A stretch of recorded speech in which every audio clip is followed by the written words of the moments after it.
स्थान चलेगा भी, लेकिन स्वयं श्री कृष्ण का अवलोकन करना है, स्वयं श्री कृष्ण को देखना है, उनका दर्शन करना है, तो उसके लिए सिद्ध भूमि की आवश्यकता है, सिद्ध क्षेत्र की आवश्यकता है।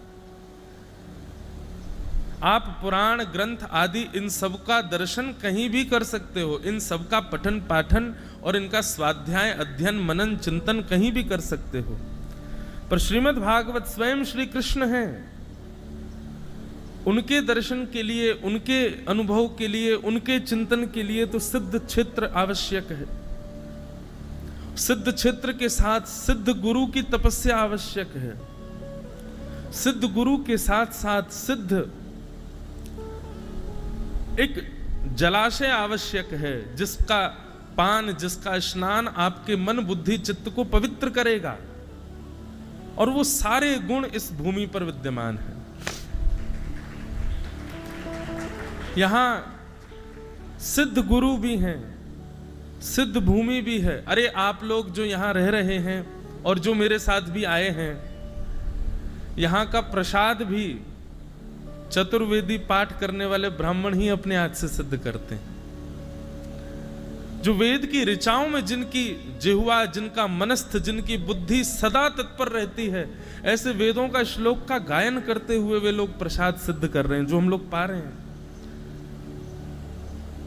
ये सामान्य नहीं है, ये भूमि सिद्ध है, यहाँ के गुरुदेव सिद्ध हैं, यहाँ विराजमान श्री दत्तात्रेय ये तो साक्षात सिद्ध स्वरूप हैं। हमारे बालकृष्ण प्रभु के अलग अलग विलास हैं। भोजन करवे को मन कियो ठाकुर जी को, तो श्री जगन्नाथ जी चले गए, वहां 24 घंटा भोजन ही करते रहे ठाकुर जी।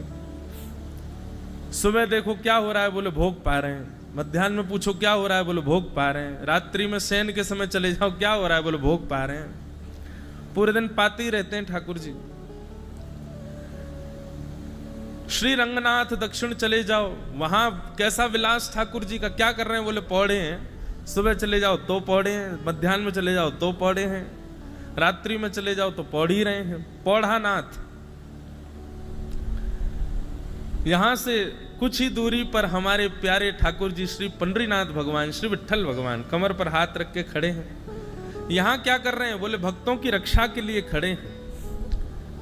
भक्तों के आर्तों से कह रहे हैं सावधान रहना, हम इनके आगे खड़े हैं, तो सावधान अवस्था में खड़े हैं।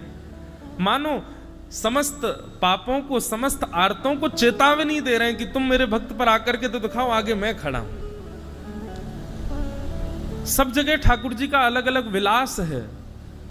यहां नासिक में और श्री गोदावरी जी के तट पर इस दत्त क्षेत्र में, यहां पर ठाकुर जी अवधूत सिद्ध रूप में हमारे ठाकुर जी विराज रहे हैं, एक अवधूत के भेष में। श्रीमद् भागवत में दत्तात्रेय जी को कहा गया अजगर ऋषि। अजगर ऋषि नाम से संबोधित श्री दत्तात्रेय जी को किया गया। मलुकदास जी महाराज कहते हैं, अजगर करे न चाकरी, पंछी करे न काम, दास मलुका यूं कहे सबके दाता राम। अजगर ऋषि, श्री दत्तात्रेय जी को अजगर क्यों कहा, अजगर ऋषि क्यों कहा? बोले जैसे अजगर होता है, अगर भोजन मिल जाए स्वयं तो पालेगा, स्वयं उसके लिए प्रयत्नरत नहीं होता। इसका मतलब आलस्य में मत ले लीजिएगा कहीं भी, आलस्य की बात नहीं है, आलसी नहीं होता अजगर। उनको अजगर ऋषि इसलिए कहा कि वो किसी भोग उपभोक्ता वस्तु के लिए, उपभोगी वस्तु के लिए प्रयत्नशील नहीं होते। जैसे हम लोग, हमारी इंद्रियों को जो चाहिए उसको पाने के लिए हम प्रयत्न करते हैं, पूरा विचार बनाते हैं, योजनाएं बनाते हैं और फिर उसको भोग लेते हैं। लेकिन श्री दत्तात्रेय जी कैसे हैं? किसी वस्तु, किसी भाव के लिए कोई योजना नहीं, अवधूत। कोई माला पहनना जाए तो उसके प्रति ज्यादा प्रशंसा नहीं, और कोई कुछ अनर्गल बोल जाए तो उससे ज्यादा दुखी नहीं। एक सिद्ध अवस्था में, अवधूत अवस्था में है। यह हमारे ठाकुर जी का अवधूत विलास है श्री दत्तात्रेय। दत्तात्रेय के 24 गुरुओं पर हम लोग रोज एक गुरु के ऊपर चर्चा करेंगे। आज प्रथम दिन है, आज तो केवल महात्मा और थोड़ा हल्का फुल्का परिचय आपका हमारा हो जाए, थोड़ा आप हमें पहचान जाओ। 30 दिन तक यही चेहरा दिखने वाला है, हमको भी 30 दिन तक आप दिखने वाले हो। तो आज तो परिचय का दिन है, थोड़ा परिचय कर लें, हम भी आपसे कर लें, आप हमसे कर लो, थोड़ा यहाँ के वातावरण से कर लें। कल से फिर नित्य श्री दत्तात्रेय जी के प्रवचन में जो 24 गुरुओं का वर्णन किया गया, वैसे श्री दत्तात्रेय भगवान 24 गुरुओं का वर्णन करने के बाद फिर कहते हैं एक गुरु मेरा और है। कौन? 25वां गुरु। देहो मम गुरु, ये देह मेरा 25वां गुरु है। कितना सुंदर है श्री दत्तात्रेय जी का प्रसंग। तो निश्चित उस विषय में हम चर्चा करेंगे। गत वर्ष पूज्य श्री राधा कृष्ण जी महाराज, हमारे परम प्रिय, हमारे परम स्नेही अग्रज भ्राता स्वरूप, उनकी कथा थी। यहाँ पर दास को एक दिन के लिए निमंत्रण दिया गया था। मैं यहाँ आया, महाराज जी का प्रवचन था, तो उसमें थोड़ी देर अपना भाव प्रस्तुत किया। उसके बाद हमारे पूज्य महाराज जी की आज्ञा हो गई कि आपको श्री दत्त भगवान को कथा सुनाने यहाँ आना है। निश्चित माने ऐसा लगा ही नहीं महाराज जी ने आज्ञा करी, ऐसा लगो कि श्री दत्त भगवान ही बुला रहे हैं, हमको आके अपने वाणी से कुछ सुनाओ। तो बस ये योजना बन गई है। यहाँ कुछ महाराज जी के भाव थे कि 1 महीना रह रहे हो तो कुछ नियमों का पालन करो। उन नियमों का पालन जैसा यथामति, हम ब्रजवासी इन पर नियम ही ना हो। मैं ब्रजवासी तो वो है जो ठाकुर जी को नियम तोड़वाए दे।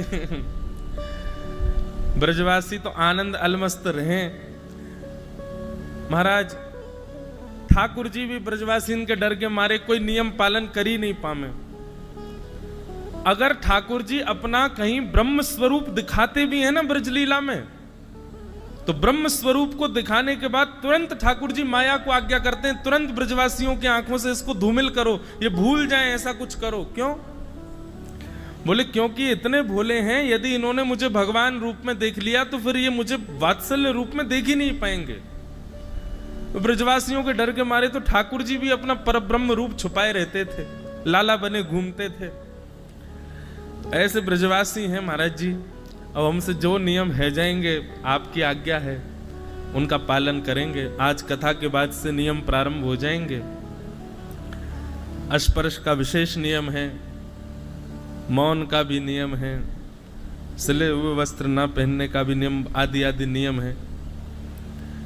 सब नियमों का पालन। बस एक नियम महाराज जी हम आपसे आशीष में चाहते हैं कि ये तो 30 दिन के नियम हैं, पर आप एक नियम का आशीर्वाद दे दीजिए कि अंतिम श्वास पर्यंत श्री भगवत चर्चा कभी जिह्वा से छूटे ना। ये नियम अनवरत बना रहे। बाकी कोई नियम भले ही टूट जाए, बाकी कोई नियम भले ही हम पालन ना कर पाए, अबोध बालक हैं, पर एक नियम का ये बस आप आशीष दीजिए। श्री दत्त, हम चारों वेदी, हमारे ब्राह्मण भी आज आए कक्ष में, हमने आपसे भी यही आज्ञा और यही आशीष मांगा कि बस ऐसा वरदान दीजिए कि इस जिह्वा से जब तक क्षमता है बोलने की, तब तक हरि गुणानुवाद कभी ना छूटे, एक दिन भी बिना हरि चर्चा के ना निकले। बस ये नियम एक बन जाए और बस बाकी इस पूरी कथा से हमको यही चाहिए कि ये हरि चर्चा, ये व्यासपीठ, ये भगवत वार्ता कभी हम इसके अयोग्य ना बन जाएं, बस सदा इसी में रत रहें, ऐसी भावना है। हमारे जो लोग यहाँ बैठे हैं वो तो दर्शन कर ही रहे हैं, पर जो लाइव देख रहे हैं उनको बता दें, ये वास्तविक कथा का मंच है। जैसा वक्ता को होना चाहिए, जैसी व्यवस्थाएं होनी चाहिए, जैसा एक रूप होना चाहिए, वो सब यहाँ व्यवस्थित है। वक्ता का वेशभूषा जैसी होनी चाहिए वैसा ही है। वक्ता का श्रृंगार यजमान करे, देखो हाथों के यजमान क्या श्रृंगार करके गए, सिर पे भी ये पहना गए, गले में माला, ऐसा ही श्रृंगार सुख स्वरूप मान करके उसका श्रृंगार हो। फिर जो विशिष्टतम हुआ, श्रीमद् भागवत वेदार्थ है, वेदों का अर्थ है, पर 1 मास पर्यंत यहां पर चतुर्वेद व्यासपीठ के चारों तरफ 4 व्यासपीठ और हैं, वेदों की व्यासपीठ, जहाँ पर हमारे ऋग्वेद के पाठ के लिए परम पूजनीय श्री राघवेंद्र भट्ट जोशी जी विप्र देवता विराज रहे हैं। उनके चरणों में बारंबार प्रणाम। साथ ही